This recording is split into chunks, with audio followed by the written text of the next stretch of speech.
Railway station ఎంతో రద్దీగా ఉంది.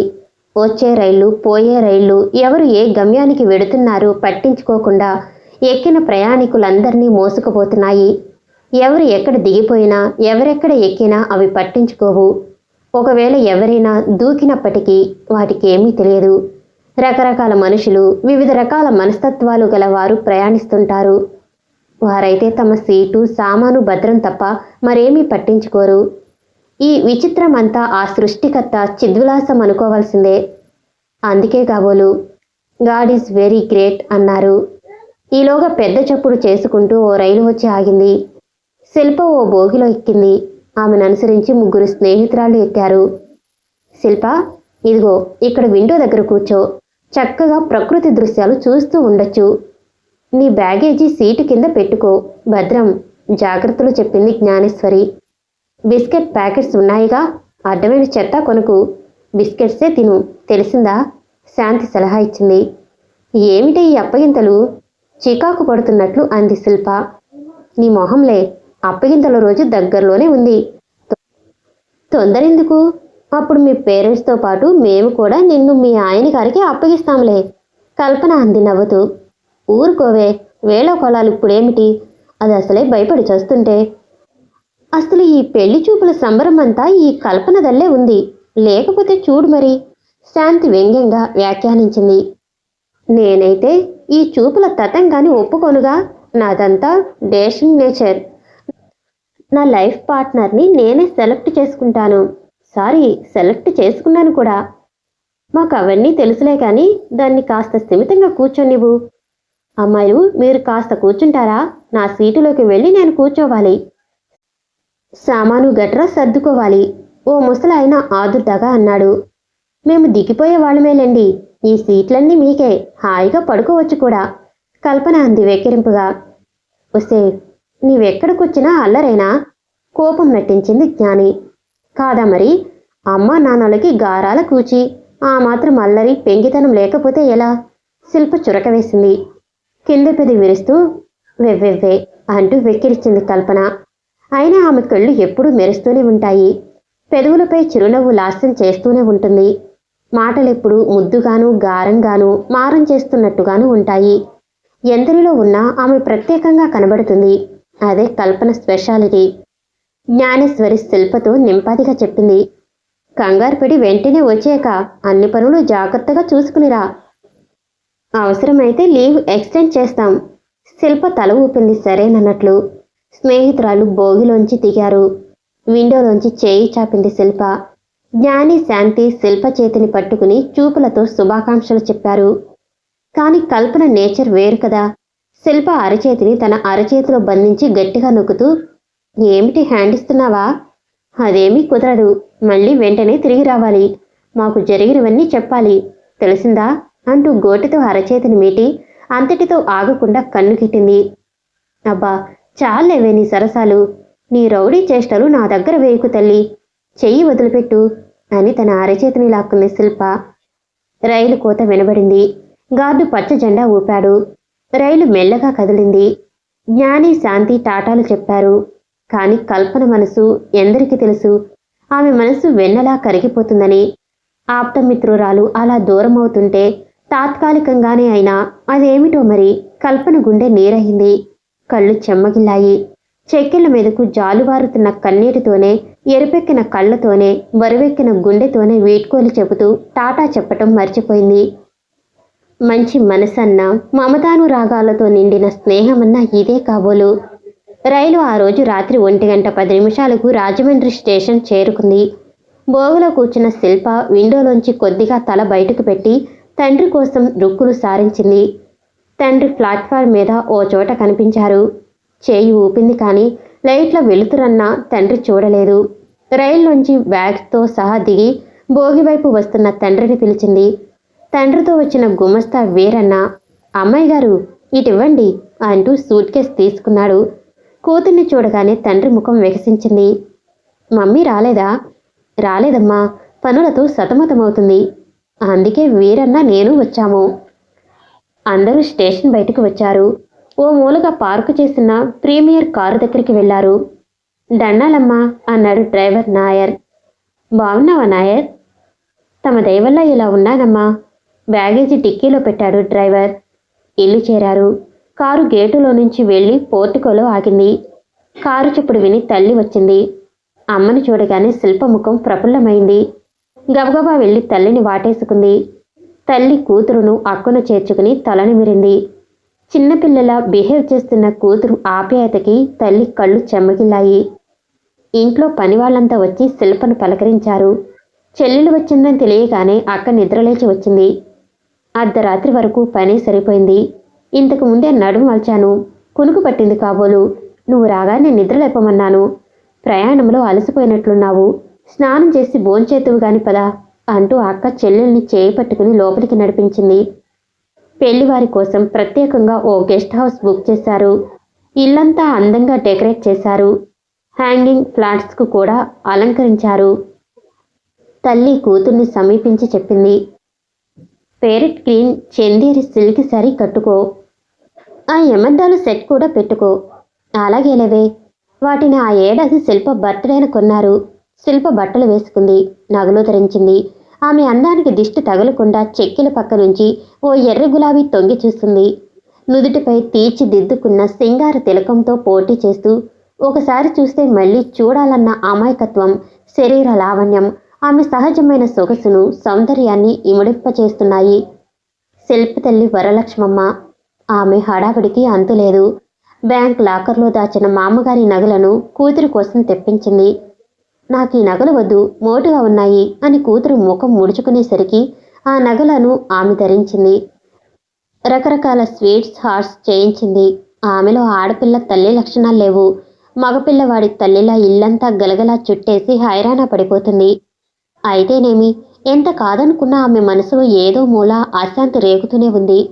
పెద్దదాని పరిస్థితి గుర్తుకొచ్చినప్పుడల్లా అపశృతి పలుకుతూనే ఉంది. ఉదయం 11:30 ప్రాంతంలో మగపెళ్లివారు దిగారు. వరుడు, అతని తల్లిదండ్రులు, అక్కయ్యలు, మధ్యవర్తి ఉన్నారు. హాల్లో సోఫాల్లో కూర్చున్నారు. హాలంతా కలయ చూశారు. సిరి ఉట్టిపడుతున్నట్లుంది ఇల్లు. మర్యాదలు పూర్తి అయ్యాయి. శిల్పను చూసి అంతా మురిసిపోయారు. తండ్రి ఎంత లీగల్ అడ్వైజర్ అయినా కూతురు పెళ్లి కాబట్టి ఆయనలో తొట్టుబాటు కనిపించింది. అందరి పెళ్లి చూపుల్లా పిచ్చి పద్ధతులు కుదరవని మధ్యవర్తితో ముందే చెప్పేసింది వరలక్ష్మి. సిరిగల కుటుంబం కాబట్టి దక్కినంత దక్కించుకోవాలన్న ఆశతో మగపెళ్లివారున్నారని గ్రహించలేకపోయారు. పిల్ల నచ్చింది. భోజనాలయ్యాక మాట్లాడుకోవచ్చు. అతికితే గతకదంటారుగా. అందుకని మాకు భోజన ఏర్పాట్లు హోటల్లోనే చేయించండి అన్నాడు వరుణి తండ్రి. అభ్యంతరం లేకపోతే ఇక్కడే భోంచేయొచ్చు. మీకు పట్టింపు అయితే కనుక పెళ్లి మాటలయ్యాకనే భోంచేదురు గాని వరలక్ష్మి ఎంతో మర్యాదపూర్వకంగా చెప్పింది. మగపెళ్లి వారి ఆలోచన వేరు. క్షణం ఆలస్యమైతే బంగారం లాంటి ఈ సంబంధం ఎక్కడ చేజారిపోతుందోనని ఆందోళన పడి, సరే అలాగే కానివ్వండి, మీ మాట ఎందుకు కాదనాలి అని మధ్యవర్తి ఏదో రాజీ చేస్తున్న పోజులో చెప్పాడు, చిరునవ్వు చూపుతూ. శిల్ప తల్లిదండ్రులు ఇదంతా మంచితనంగా భావించారే కాని గోముఖ వ్రాష్ట్రులుంటాయని తెలుసుకోలేకపోయారు. ఎవరైతే మటుకు ఏం తెలుస్తుంది కనుక. అల్లుడా అంటే గడ్డిపరక కూడా ఎగురుతుంది. బాబు శ్రావణ్, నీకు పట్టింపు లేదుగా అడిగారు శిల్ప తండ్రి. మాకెవరికి పట్టింపులు లేవండి అంటూ అక్కగారు జోక్యం చేసుకుని సమాధానం చెప్పింది. భోజనాలు ముగిశాయి. పెళ్లి మాటలు ప్రారంభమయ్యాయి. శిల్పకు ముట్ట చెప్పదలిచిన లిస్ట్ను మధ్యవర్తి చేతికిచ్చారు. ఆయన దాన్ని పురాణం చదివినట్టు దీర్ఘాలు తీస్తూ చదివి వినిపించాడు. మగపెళ్లి వారికి నోటమాట రానంత ఆనందం కలిగింది. వెంటనే తాంబూలాలు పుచ్చేసుకుని ముహూర్తం పెట్టించేద్దామన్నారు. తాము వేస్తున్న అంచనాల కన్నా ఎక్కువే ముడుతున్నప్పుడు ఇంకా ఆలోచన ఎందుకు? మీ పిల్ల ఎంతో అదృష్టవంతురాలు. మేము చూసిన మొదటి సంబంధమే ఖాయమైంది అంటూ మెచ్చుకోలుగా అనేశారు. శ్రావణ్ తల్లిదండ్రులు పెద్దవాళ్లవటమే కాక తమ్ముడిని చదివించింది అక్కగారే కాబట్టి ఈ పెళ్లి బాపతంతా బావగారు అక్కగారే వకాలతు పుచ్చుకున్నారు. మేమివ్వదలిచిన కట్న కానుకలు మీకు నచ్చినట్లేగా, ఎవరి మనసు నచ్చకుండా ముందే చెప్పేయండి అని నిర్మోహమాటంగా అడిగేసింది వరలక్ష్మమ్మ గారు. అబ్బే, మేము అడిగేవేమీ లేవండి, అన్నీ మీరే ముందుగా ఇస్తున్నారు కదా. ఎదుటివాళ్ల మనసు అర్థం చేసుకోగల విశాల హృదయం మీది. లోటుపాట్లు ఉంటే మీరే సరిపెట్టుకోండి. వీలైనంత వరకు ఎక్కడా లోటు లేకుండానే చేస్తాము. ఈ సాయంత్రం టిఫిన్లు పూర్తి చేసుకుని మగపెళ్లి వారు బయలుదేరారు. వారు వెళ్లే ముందు ఓ చిన్న సంఘటన. మధ్యవర్తిగా వచ్చిన వ్యక్తి శిల్ప తండ్రి దగ్గరికొచ్చి మెల్లగా అన్నాడిలా, పిల్లాడు పోస్ట్ గ్రాడ్యుయేషన్ చేస్తానంటున్నాడు. ఆ ఖర్చు మీరే భరిస్తే మంచిదనుకుంటాను. మరోలా భావించకండి. మగపిల్లలు లేరు కదా. రేపు పిల్లాడి సంపాదనంతా మీ పిల్ల మనమలే తింటారు కదా. వెనకడక ఒప్పేసుకోండి. ఎంతైనా పిల్ల సుఖపడుతుంది. పువ్వులా చూసుకుంటారు. శిల్ప తండ్రి ఈ మాటలన్నీ విని సాలోచనగా ముఖం పెట్టాడు. మధ్యవర్తితో అన్నాడిలా, ఒక్క నిమిషం ఉండండి అంటూ భార్యను సమీపించి, ఏమే మనమ్మాయి ఏమంటుంది అడిగి తెలుసుకున్నావా అని మెల్లగా అడిగాడు. దానిదేముంది, మనకి నచ్చితే చాలదా? చాలులే. కులాలు మతాలు లేవంటూ యువతరం పరుగులు తీస్తుంటే మన అమ్మాయి మన మాట వింటుంది కదా అని పెళ్లి విషయంలో దాని మాట తీసుకోకుండా ఒప్పుకోవటం మంచిదంటావా? ఇలా అనుకుని వెనుకంజ వేస్తే ఎలా? చూస్తూ చూస్తూ తక్కువ చదువు వాడికి చెయ్యలేం కదా. ఎలాగైనా వాళ్ళు తినవలసిందే కదా. మధ్యవర్తి చెప్పిన దాన్ని ఒప్పేసుకోండి. శ్రావణ్ తల్లి వరలక్ష్మి దగ్గరికి వచ్చి, నేను వింటూనే ఉన్నాను, మరేం పర్వాలేదు, పిల్లని అడిగే చెప్పండి అంది చిరునవ్వు లొలకబోస్తూ. అబ్బే, మా పిల్ల మా మాట ఎప్పుడూ కాదనదండి. అయితే ఇకనే మీరిక బూర్ల బుట్టలో పడినట్లే హహహా అంటూ పెద్దగా నవ్వేశాడు మధ్యవర్తి పేరయ్య. ఇక అక్కడితో మాటలు ఆగిపోయాయి. పెళ్లివారు వెళ్ళిపోయారు. శిల్ప ఓ గదిలో ఒంటరిగా కూర్చుని ఆలోచిస్తుంది. తన సంబంధం ఇంత త్వరగా కుదిరిపోతుందనుకోలేదు. అక్కతో రకరకాల సమస్యలు ఎదుర్కొంటున్నారు తన పేరెంట్స్. తను కూడా ఒక ప్రశ్నార్థకంగా మిగలకూడదనే నిర్ణయానికి వచ్చింది. అంతా ఓ సినిమా రీలులా కళ్ళ ఎదుట కదిలిపోయింది. భవిష్యత్తు ఎలా ఉంటుందో ఊహించలేకపోయింది ఆ అమాయకురాలు. ఆ రాత్రి కల్పనకి ఫోన్ చేసింది. జరిగినదంతా వివరించింది. తన ఫ్రెండ్స్తో చెప్పుకుంది. తల్లి గదిలోకి వచ్చింది. కూతుర్ని చూస్తూ ఓ దండకం ప్రారంభించింది. ఫోన్ హాస్టల్కైనా చేసింది. ఏమిటో నీ చదువు ఎప్పటికయ్యానో. హాయిగా ఏ బిఏనో ఇంటి పట్టున ఉండి చదువుకోక ఆ హాస్టల్ గడ్డి తిని ఎంత చిక్కిపోయావో తెలుసా? బంగారపు గాజులంత లూజ్ అయిపోయాయో చూడు. ఇలాగైతే కుదరదు. ముహూర్తం పెట్టుకున్నాక 1 నెల ముందే ఇంటికి రావాలి. డైటింగ్లు గట్రా ఏమీ చేయనక్కర్లేదు. అలాగే తల్లి. దండకం పూర్తయిందా? ఇంకా అవలేదు. విను, స్వీట్స్ డబ్బాల్లో సర్దుతున్నా, పట్టుకెళ్ళి తిను. ఆ హాస్టల్ గడ్డికి ఒళ్ళు ఎలా వస్తుంది? రాత్రి పగలు కష్టపడి చదివాయే. ఏమిటి అలా బెల్లం కొట్టిన రాయిలా మాట్లాడకుండా ఉన్నావు? ఏమైనా తలపోటు వచ్చిందా? సూరమ్మ, కొంచెం ఉప్పు పట్రా, దిగుదుడుస్తా అని పని మనిషిని కేకపెట్టింది వరలక్ష్మమ్మ. అబ్బా, ఏమిటి ఈ చాదస్తాలు? నాకు గిట్టవని తెలుసుగా. ఏమిటేమిటి, అందరి కళ్ళు నీ మీదనే పడ్డాయి. ఎవరి దిష్టి అయినా తగిలిందేమో. ఇదిగో చూడు, ఈ ఒక్కరోజే కదా ఇక్కడ ఉండేది. ఎలాగో రేపు హాస్టల్కే వెడతావు. అక్కడ నీ ఇష్టం తల్లి అంది విసుగ్గా. ఇలా ఎవరి మనసు కష్టపెట్టకూడదనుకుంటే తనను కష్టపెట్టుకునే పరిస్థితి వస్తుందేమో అనుకుంది శిల్ప. ఆ రాత్రి కూతురు దగ్గర కూర్చుని తల్లి అన్నం తినిపించింది ఎంతో ఆప్యాయంగా. భోజనం ముగించి శిల్ప పడుకుంది. కాసేపటిలోనే నిద్ర ముంచుకొచ్చేసింది. శిల్ప వస్తుందని ఆ రోజు సెలవు పెట్టి కల్పన, శాంతి, జ్ఞానేశ్వరి కలిసి స్టేషన్కి వెళ్లారు. 2:30కి వస్తుందనుకున్న రైలు 4 గంటలకి వచ్చింది. భోగిలోంచి తొంగి చూస్తున్న శిల్ప కనబడగానే ముగ్గురు చేతులు ఊపేశారు. తండ్రి కూతుళ్లు ప్లాట్ఫారం మీదకు దిగారు. కుశల ప్రశ్నలు ముగిశాయి. అందరూ టాక్సీలు బయలుదేరి హాస్టల్కి వెళ్లారు. కల్పన అంది, అంకుల్, శిల్ప పెళ్లి సమ్మర్లోనే పెట్టండి. మా అందరికీ ఎగ్జామ్స్ అవ్వాలి కదా. సరేనమ్మా, అలాగే చేస్తాను. మీరందరూ రాకుండా ఎలా? మేం రాకుండానే శిల్ప పెళ్ళే ఇంపాసిబుల్ అంది శాంతి. ఏమే, అంతే కదూ అంటూ శిల్ప బొగ్గు మీద నొక్కింది కల్పన. కూతురుకు అవసరమైన పైకి ఇచ్చి వార్డెన్ కూడా కలుసుకుని ఆయన తిరుగు ప్రయాణమయ్యారు. ఏ శిల్ప, ఎగ్జామ్స్ అవ్వగానే వెళ్ళిపోతావా? అదేమీ కుదరదు. మనం కొన్ని రోజులు సరదాగా గడపాలి. పెళ్ళయ్యాక ఫ్రీడమ్ ఎలాగూ ఉండదుగా. ఇన్నాళ్ళు చదువుతో పాటు హాస్టల్ జీవితం గడిచిపోయింది. ఓ టూర్ ప్రోగ్రాం పెట్టుకుని అరకు, అన్నవరం, పెద తిరుపతి, కాళహస్తి చూసి వచ్చేద్దాం అంది కల్పన ఎంతో ఆశతో. అలాగే సింహాచలం, భీమిలి అవి కూడా మరోసారి చూసేద్దాం. అంతేకాదు శ్రీధర్ హెల్ప్ కూడా అడుగుదాం. సరేనా అంది కల్పన ముఖంలోకి చూస్తూ శిల్ప. ఓకే, నాకేమీ అభ్యంతరం లేదు. నన్నేదో టెస్ట్ చేద్దామనుకుంటున్నారు కాబోలు. ఆ శ్రీధర్ గారు వస్తానంటే అలాగే చెయ్యండి. అయినా మనం ఇంకా అవలలమేనన్నట్టు అడుగుతావేమిటి? అబలలని కాదు, సబలలని కాదు. కొందరు ఇష్టపడరు, అందుకని. పర్వాలేదు, నేను చెప్పి ఒప్పిస్తానులే. సరే తల్లి, నీ ఇష్ట ప్రకారమే చెయ్యి. మనం ఓ కారు బుక్ చేసుకుని ప్రేమవనం జాలీ ట్రక్ అనే బ్యానర్తో వెడితే ఎలా ఉంది నా ఐడియా? శిల్ప సలహా చెప్పింది. ఇంకా నయం, కల్పన వుడ్ బి పార్ట్నర్కు ఆ బ్యానర్ చుట్టమన్నావు కాదు. నవ్విపోతారు, ఊరుకో. జ్ఞానేశ్వరి ఏసడింపు. అదేమిటి పాపం, శ్రీధర్ గారికి నోట్లో నాలుక లేదా? శాంతి ఆశ్చర్యంగా. నోట్లో నాలుక లేదేమో కానీ మెదడులో మాత్రం బోలెడంత తెలివుంది. సరేనా అంది కల్పన. సరే, నీ వుడ్ బి లైఫ్ పార్ట్నర్ సంగతి నీకే తెలియాలి అన్నది శాంతి. అందరూ చదువుల్లో మునిగిపోయారు. ఎగ్జామ్స్ రాని వచ్చాయి. పరీక్షలు పూర్తయ్యేసరికి అందరూ డేలా పడిపోయారు. ఆయన ట్రిప్ ఎంజాయ్ చేయాలనుకున్నారు కాబట్టి మళ్ళీ హుషారుగా తయారయ్యారు. అనుకున్న ప్రకారం శ్రీధర్ హెల్ప్తో ప్రేమవనం జాలీ ట్రిప్ బాగా ఎంజాయ్ చేశారు.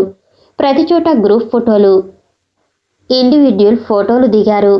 శ్రీధర్ కల్పనలను జంటగా నిలబెట్టి ఫోటో తీయాలనుకున్నారు. కల్పన రెడీ అంది. ఆమె ఆశాజీవి, నిష్కల్మష హృదయం కలది. అందుకే నేను రెడీ అంది. కానీ శ్రీధర్ మాత్రం ఎందుకో కానీ ఇప్పుడే వద్దులేండి, ఇంకా టైం ఉన్నదిగా అంటూ మాటదాట వేశాడు. అతని మాటను మిగతా వాళ్ళు అంతగా పట్టించుకోలేదు. కానీ కల్పన మనసు మాత్రం ఎందుకో చివుక్కుమంది. మౌనం వహించిందే కానీ పెదవి విప్పలేదు. ఆ విషయాన్ని మర్చిపోయేందుకు ప్రయత్నిస్తూ గలగలా నవ్వేసింది. ఇంతలో శిల్ప వెళ్ళి విషయం ఎవరూ ప్రస్తావించారు. నా మ్యారేజ్ తర్వాత నీదే మరి, తొందరలోనే వెడ్డింగ్ ఇన్విటేషన్ పంపుతావు కదా అంటూ కల్పన భుజాలు పట్టుకుని అంది శిల్ప. అలాగే అంది చిరునవ్వు చిందిస్తూ కల్పన. శ్రీధర్, నువ్వు కూడా నా మ్యారేజ్కి వస్తున్నావు. నీకు కూడా మాతో పాటే టికెట్స్ బుక్ చేస్తున్నాం, ఓకే? నో, కుదరదు. మ్యారేజ్ డేనే వస్తాను. నాకు వర్క్ ఉంది. అది కాక మా ఊరు వెళ్ళి పొలం వ్యవహారాలు చూడాలి. సరే, ఈసారికి వదిలేస్తున్నా కానీ మ్యారేజ్కి మాత్రం తప్పకుండా అటెండ్ అవ్వాలి, తెలిసిందా? షూ తప్పక వస్తాను. శ్రీధర్, కల్పన పిలుపు. శిల్ప పెళ్లి జరిగాక నువ్వు నాతో పాటుగా మా ఊరు వచ్చేయాలి, తెలిసిందా అన్నది డిమాండ్ చేస్తున్నట్లు కల్పన. ఏమిటి, నువ్వు ఎప్పటి నుంచి కామెంట్ చేస్తే పారిపోగలడేమో, జాగ్రత్త అంది శాంతి కవ్వింపుగా. కల్పన మరింత కవ్వింపుగా అంది శ్రీధర్ ముఖంలోకి చూస్తూ. గ్రీన్ కార్డు ఉన్న అమ్మాయిని వదిలి పారిపోతే నష్టం ఎవరికో, నాకేం పర్వాలేదు. వెంటనే అమెరికా నుంచి ఇంపోర్ట్ చేసుకుంటా. ఎంచక్క అమెరికా సిటిజన్షిప్ ఉన్న అబ్బాయిని పెళ్లాడితే నాకే సమస్యలు ఉండవు. బహుశా శ్రీధర్కి కోపం వచ్చిందేమో అంటూ నవ్వేసింది. నాకు కోపం దేనికి? నువ్వే చెప్పావుగా ఫస్ట్ మ్యాచ్ ఫెయిల్యూర్ అని అన్నాడు శ్రీధర్. అతని ముఖంలో రంగులు మారాయి. ఏమే కల్పన, నిజమేనా? నిజమేనే, మరి చేతిలో రేఖలు అలాగే ఉన్నాయి. అప్పటి వరకు నవ్వుతున్న వారంతా సీరియస్గా మారిపోయారు. బాగుందే, చాలా బాగుంది. ఏదో చేతిలో రేఖ చూసి చెప్పితే నమ్మాలా? అయినా సైన్స్ ప్రకారం ఎంబ్రియో స్టేజ్లో పిచ్చుకలు మూసి ఉంచటం వల్ల ఆ లైన్స్ ఫామ్ అవుతాయి. అంతేగాని పిచ్చిగా ఫార్మసిస్ట్ చెప్పమని ఎవరు చెప్పారు? నమ్మమని ఎవరన్నారు? నా చేయి చూడు అంది శిల్ప. వద్దే, నేను చూడను. నాకు కనిపించకూడని రేఖలేవైనా కనిపిస్తే నీ మనసు బాధ పెట్టాల్సి ఉంటుంది. ఇవన్నీ దేనికే? పేరెంట్స్ కుదిర్చిన సంబంధం చేసుకుంటే మేలు కదా. లవ్ అఫైర్స్ అంటూ టైం వేస్ట్ చేయడం దేనికి? తన అభిప్రాయం వెల్లడించింది జ్ఞానేశ్వరి. ఇక ఈ టాపిక్ను మార్చాలనుకున్నాడు శ్రీధర్. వెంటనే జోక్యం చేసుకుని అన్నాడిలా. శిల్ప, నువ్వు మెడుకోవి కదా, ర్యాగింగ్ బాధ లేదు కదా నీకు? దీన్నెవరు చేస్తారు బాబు? ఓ జడ పదార్థంలా ఉంటుంది. ఒకవేళ చేసి దీన్నెందుకు ర్యాగింగ్ చేశాంరా బాబు అని భయపడాలి వాళ్ళే. ఏ KGHలోనో చేరాల్సిందే. ఏమో బాబు, నాకు ఆ ర్యాగింగ్ ఏమిటో తెలీదు అంది శిల్ప. సరే గాని జ్ఞానేశ్వరి, నువ్వేం చేస్తావు? పీజీ అయ్యాక PhD చేస్తావా, పెళ్లి చేసుకుంటావా? నేను ఇప్పుడప్పుడే పెళ్లి చేసుకోను. నాకు కొన్ని ఎయిమ్స్, అంబిషన్స్ ఉన్నాయి. అలా అంటున్నావెందుకు? అదంతా ఓ పెద్ద గాథ, వీలైనప్పుడు చెబుతాను అంటూ నీరసంగా ముఖం పెట్టింది. వీలు కుదిరేదెప్పుడు? ఇప్పుడే చెప్పు. మళ్ళీ అందరం ఎప్పుడు కలుస్తామో ఏమో అంది శాంతి. ఓరి దేవుడా, మళ్ళీ ఫ్లాష్ బ్యాకా? ఈ ఫ్లాష్ బ్యాక్లు వినలేక చస్తున్నాం ఆయాసపడిపోతున్నట్లు అంది. నువ్వు ఉండవే వెర్రిదానా, ఫుడ్ పేరు చెబితే మాత్రం గొంతులేస్తావు. అసలు నీ అల్లరితో భరించలేక చస్తున్నామనుకో శిల్ప చికాకుగా అంది. అవును తల్లి, ఏ పాటు తప్పినా సాపాటు తప్పదు కదా. నాకు ఆ క్యారేజీలోని జీడిపప్పు పకోడీలు, ఆ టిన్నులోని మైసూర్ పాక్ నా ముందు పడేయండి. మర్చిపోయా. వేడి పాలతో ఉన్న ఆ ఫ్లాస్క్ కూడా నా పక్కనే పెట్టండి. ఇక ఎవరెన్ని ఫ్లాష్ బ్యాక్లు చెప్పినా వినటానికి రెడీ, సరేనా అంది క్లాప్స్ కొడుతూ కల్పన. అన్నీ నీవే బొక్కేసేయి. ఆనక అరక్కపోతే 4 బిస్లరీ మినరల్ సోడాలు పుచ్చుకుందువు గాని శిల్ప చతురంగా అంది. ఇంతకు నన్ను చెప్పమంటారా లేదా? జ్ఞానేశ్వరి నిరుత్సాహంగా అంది. చెప్పవే, నేను కాదంటే కదా. నా ఆకలి సంగతి నేను చెప్పాను. నీ ఫ్లాష్ బ్యాక్ సంగతి నువ్వు చెబుతూ ఉండు. ఓ పక్క తింటూ మరో పక్క వింటూ ఉంటాను. అయితే వింటున్నారుగా. మాది ఏలూరని మీకు తెలుసు కదా. జ్ఞానేశ్వరి మొదలెట్టింది. మరి పీజీ అక్కడ ఉన్నదిగా. ఇదిగో కల్పన, మధ్యలో ప్రశ్నలు వేయకు. ఏమేం కల్పన, కాస్త నోరు మూసుకుని వింటావా? శాంతి ఘాటుగా అంది. అలాగే తల్లి, వింటూ నోట్లో వేసుకుని తింటూ నోరు మూసుకుంటా, ఓకే? జ్ఞానేశ్వరి చెప్పటం ప్రారంభించింది. అందరూ శ్రద్ధగా వినేందుకు ఉద్యుక్తులయ్యారు. కల్పన మాత్రం జీడిపప్పు పకోడీ ఒక్కొక్కటి నోట్లో వేసుకుని నెమరమేస్తూనే ఉంది. నాకు ఇంటి దగ్గర నుంచి చింటూ అనే బేబీ ఉత్తరాలు రాస్తూ ఉంటుందని మీకు తెలుసుగా. అది మా అక్క కూతురు. మా కుటుంబంలో 2 కొడుకులు 2 కూతుళ్ళు ఉన్నారు. అన్నయ్య అందరికన్నా పెద్దవాడు. మా వదిన గయ్యాలి. ఉదయం 8 గంటలైతే గాని నిద్ర లేవదు. మా అన్నయ్య వండుకుని తిని ఆఫీస్కి వెళ్ళిపోతాడు. అదృష్టం ఏమిటంటే ఈ గయ్యాలి భార్యకి తోడు పిల్లలు లేకపోవటమే. మా అక్కకి కూడా పెళ్లి చేశారు. మా బావ గవర్నమెంట్ కాలేజీలో కెమిస్ట్రీ లెక్చరర్. పొట్టిగా నల్లగా ఉంటాడు. కాకిముక్కుకి దొండపండు అంటూ పెళ్లిలోనే కొందరు హాస్యమాడారు కూడాను. కాపురం 2 ఏళ్లు బాగానే గడిచింది. కానీ బావలో ఇన్ఫీరియారిటీ కాంప్లెక్స్ పెరిగింది. అక్క అందంగా ఉంటుందని, తాను అందగాడు కాదనిను. నిజానికి మనిషిలో మంచి ఆలోచనలు తొందరగా రావు, కానీ చెడ్డ ఆలోచనలు మాత్రం చక్కగా వస్తాయి. ఇలా ఉండగా అక్క పురుడు పోసుకోవటానికి పుట్టింటికి వచ్చింది. అప్పటినుంచే కథ తారుమారైంది. బావతో పాటు కాలేజీలో వర్క్ చేసే శ్రీలక్ష్మి అనే ఆమెకు ఒక కజిన్ ఉండేది. ఆవిడ ఉమెన్స్ కాలేజీలో పార్ట్ టైం జాబ్ కోసం ట్రై చేస్తుంది. ఆమెను చూసిన మా బావగారు మెల్లగా రొమాన్స్ మొదలెట్టారు. ఈయనగారు మాటలతో బోల్తా పడేశాడో లేక ఆ అమ్మాయే ఇష్టపడిందో ఏమి జరిగిందో కానీ మొత్తానికి ఇద్దరు పెళ్లి చేసుకున్నారు. అక్క పురుడు పోసుకుని వెళ్ళిపోయింది. భర్త చేసిన ఘనకార్యం మొదట తెలియలేదు. కొత్త సామాను ఇంట్లో కనిపించింది. కొన్ని రోజులు గడిచాక ఉండపట్టలేక అనుమానం నివృత్తి చేసుకోవాలని భర్తని అడిగేసింది. ఈ వెడ్డింగ్ పార్ట్ టైం జాబ్ చేసి సంపాదిస్తున్నారంటూ బొంకేశాడు. కానీ నిజం నిప్పులాంటిది కదా. ఆ నోట అక్కకి ఈ విషయం తెలిసిపోయింది. ఓ రోజున నిగ్గదీసింది. అడుగుతుంటే అన్నం తినే కంచం ముఖాన గిరాటేసి, మీ ఆడవాళ్ళకు ఎక్కడా లేని అనుమానాలు అన్నం పెట్టాకనే గుర్తుకు వస్తాయి. అయినా నీకు ఏ లోటు రానివ్వనప్పుడు నిలదీసే హక్కు నీకు లేదు అంటూ లేచిపోయాడు. ఆనాటి నుంచి అక్కకి ఇలాంటి సన్మానాలు జరుగుతూనే ఉండేవి. నేను సెలవుల్లో వెళ్ళాను. అక్కను మా బావ తిట్టటం కొట్టటం చూసి సహించలేకపోయాను. తరతరాలుగా ఆడది అనుభవిస్తున్న క్షోభకి విముక్తి ఉండదేమోననిపించింది.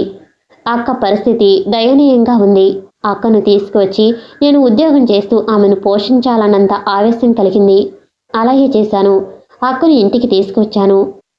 అప్పటికి మా పాపకి 1 ఏడాది నిండింది. ఓసారి మా గయ్యాలి వదిన వచ్చి మా అక్కని నానా మాటలన్నది. దానితో అక్క మనసు బాధపడి తన ఇంటికి వెళ్ళిపోతానంది. మా బావకి పెళ్లి చేయించినది మా వదినేనని ఆ తర్వాత తెలిసింది. అందుకే ఆవిడ గారు మా బావని వెనకేసుకొచ్చిందట. ఈ మాటలు వింటున్న కల్పనకు ఒళ్ళు మండిపోయింది. ఏమి, ఈ మాటలు చెప్పటానికి సిగ్గులేదు? నేనైతే గనక మా వదినే అలా చేస్తే చావబాది ఉప్పు పాత్ర వేసేదాన్ని. మీ అక్క స్థానంలో నేనుంటే మా బావని బజారు కీడ్చేదాన్ని. చిచి, లోకములో ఇంత చండాలురుంటారనుకోలేదు. కల్పన, అంత ఆవేశం ఎందుకు? చెప్పేది పూర్తిగా వినని శ్రీధర్ అన్నాడు జోక్యం చేసుకుని. కల్పనలో ఇంత ఆవేశం కూడా ఉన్నదా అని మనసులో అనుకున్నాడు. కాస్త నువ్వు ఊరుకో తల్లి, అందరూ దాని బావ వంటి వాళ్ళుండరుగా, శిల్ప అంది మెల్లగా. ఏమో, ఎవరు చెప్పగలరు? కొందరు దాని బావలాంటి వారైతే మరికొందరు దద్దమ్మలు స్వార్థపరులు కూడా ఉండవచ్చు కదా. శాంతి తన అభిప్రాయం చెప్పింది. మీరు ఎన్నైనా చెప్పండి, నేను మాత్రం అన్యాయాన్ని సహించలేను.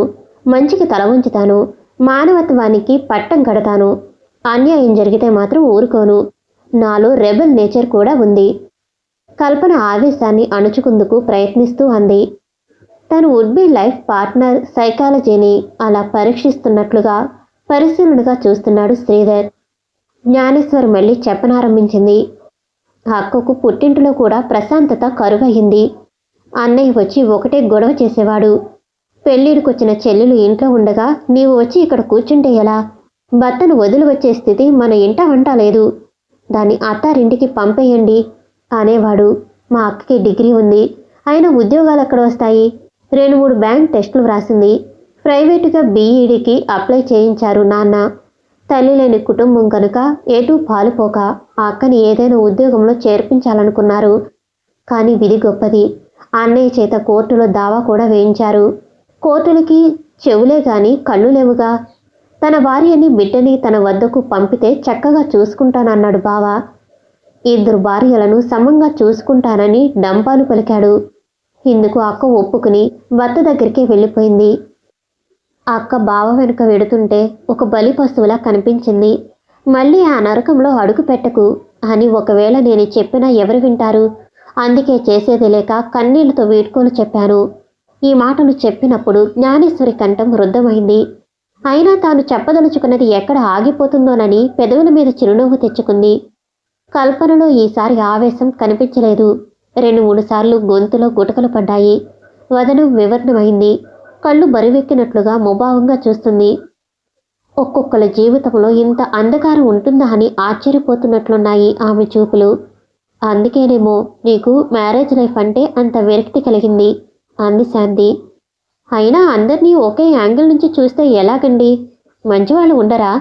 ఉండకపోతే సమాజంలో ఇన్ని కుటుంబాలు నిలబడగలుగుతాయా అన్నాడు శ్రీధర్. మీరు మగాళ్ళు కాబట్టి మగాళ్ళని సమర్థిస్తున్నారనుకుంటాను అంది శిల్ప. ఏం కాదండోయ్, ఇది ప్రమీల రాజ్యం, ఆడవాళ్ళదే పై చెయ్యి అంటూ చిరునవ్వు చూపుతూ కల్పన వైపు చూస్తూ అన్నారు. ఈ మాటలకు కల్పన తప్ప అందరూ నవ్వారు. జ్ఞానేశ్వరి మళ్ళీ చెప్పటం మొదలెట్టింది. మా బావ కాలేజీ నుంచి డైరెక్ట్గా ఇంటికి వచ్చేస్తున్నాడు. ఆయన గారు వచ్చేసరికి కాఫీ రెడీగా ఉండాలి. కాఫీ చేసి ఫ్లాస్క్లో పోసి ఉంచితే బావగారు వచ్చి ప్రతి పావు గంటకి తాగుతూ ఉండేవాడు. ఒక రోజున ఒక దుర్ఘటన జరిగింది. ఇది చెప్పాలంటే నాకే అసహ్యంగా ఉంది. ఏమిటది? కల్పన పెదవిప్పింది. చెబుతాగా. బావ ఇంటికి రాగానే కాఫీ ఫ్లాస్క్ టేబుల్ మీద పెట్టింది మా అక్క. తాను ఊరు వెళ్ళాలని లీవ్ అప్లై చేసి వచ్చానని స్నానానికి నీళ్లు పెట్టమని అక్కతో చెప్పాడు.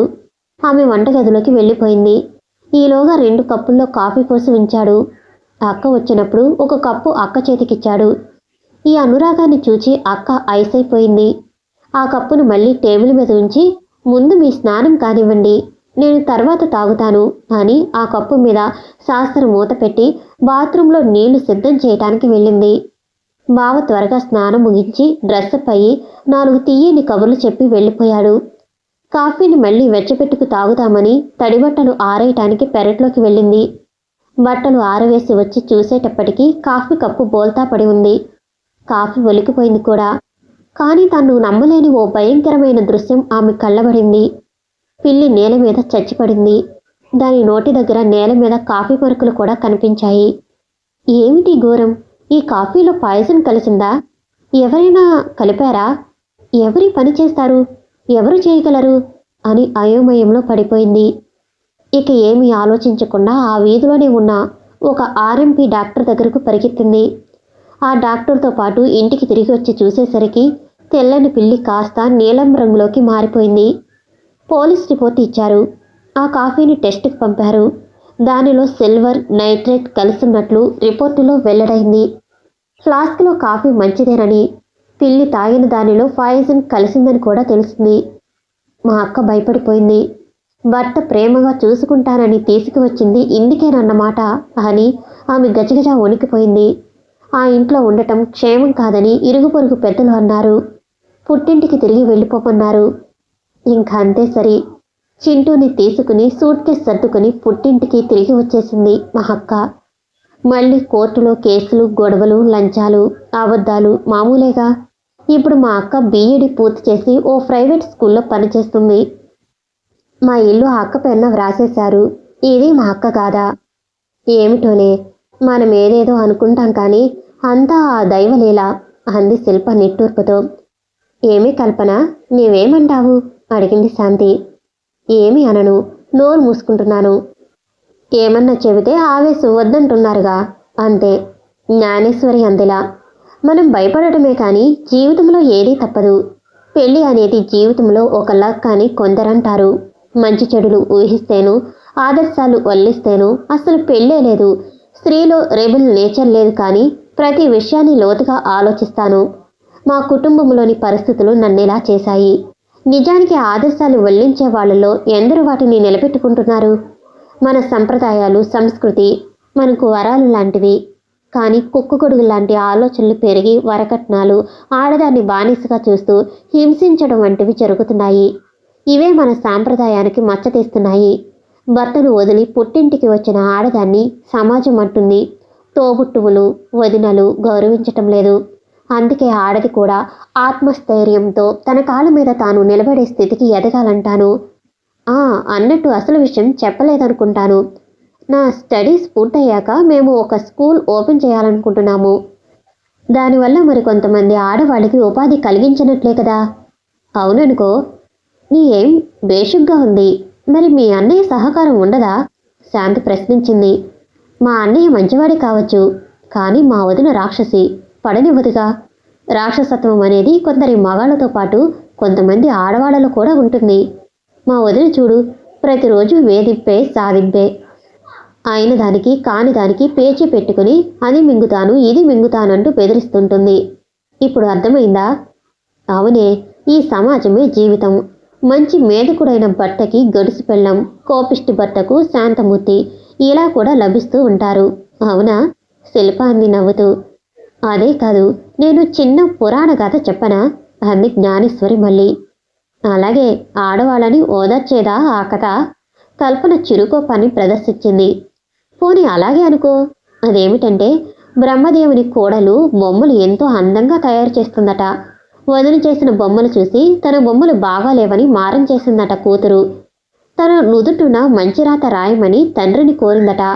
మరి కూతురు ఎక్కువ కదా, అందుకని సుఖపడే వాళ్ళంతా కూతురు చేసిన బొమ్మలు, కష్టపడే వాళ్ళంతా కోడలు చేసిన బొమ్మలు అని వ్రాసేశాడట ఆ బ్రహ్మదేవుడు.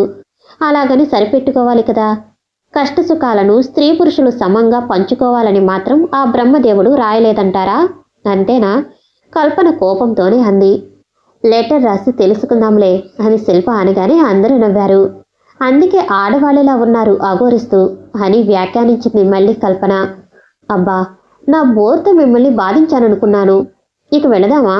అంది జ్ఞాని. శ్రీధర్ లేచాడు. కల్పన కొద్ది దూరం వరకు వెళ్ళి అతడిని సాగనంపి వచ్చింది. నలుగురు స్నేహితురాలు హాస్టల్కి వెళ్ళిపోయారు.